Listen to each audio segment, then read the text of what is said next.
In this lesson, we're going to learn how to remove duplicates within the employees workbook. So after you have opened your employees workbook, you need to click on Home tab, then click on Data, then click on Remove Duplicates.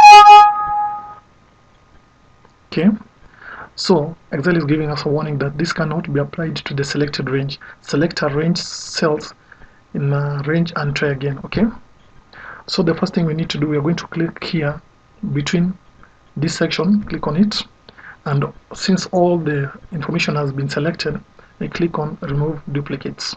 Okay, to delete duplicate values, select one or more columns that contain duplicates. Because you do not want to delete our headers, we say that your data has headers. Okay, and we have selected everything, the columns ID, title, first name, surname, house, and whatever information is repeated in this section, it's going to be removed. So I'm going to click OK. So Microsoft Excel is going to give me a warning that no duplicates were found. That is because there are some names which have unique IDs applied to them. For example, I have Mrs. Wendy.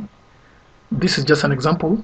Let's say just that Mrs. Wendy Parker has here an ID of 1, and then we have Miss Wendy Parker, let's say, who has an ID of 107.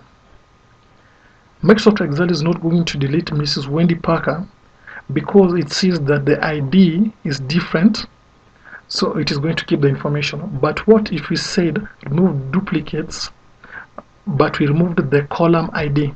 So making ID is going to be eliminated from the list of areas where duplication is going to be searched. So if Mrs. Wendy Parker is found in another row, duplication is going to be found.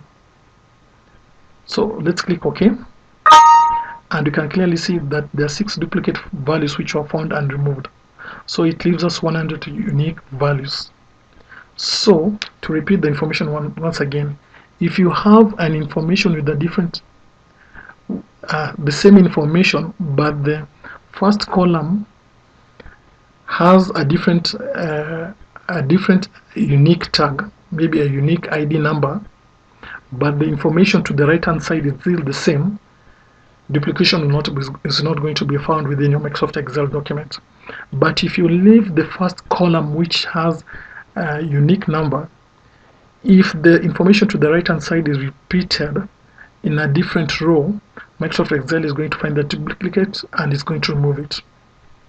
Then you click OK, and you're going to remain with only 106 records. So that is how you find information. You need to identify which column is unique and which might not have similar information, and remove it from the Remove Duplicates dialog box, then click OK. And that is how you use the Remove Duplicates option in Microsoft Excel. See you in the next lesson.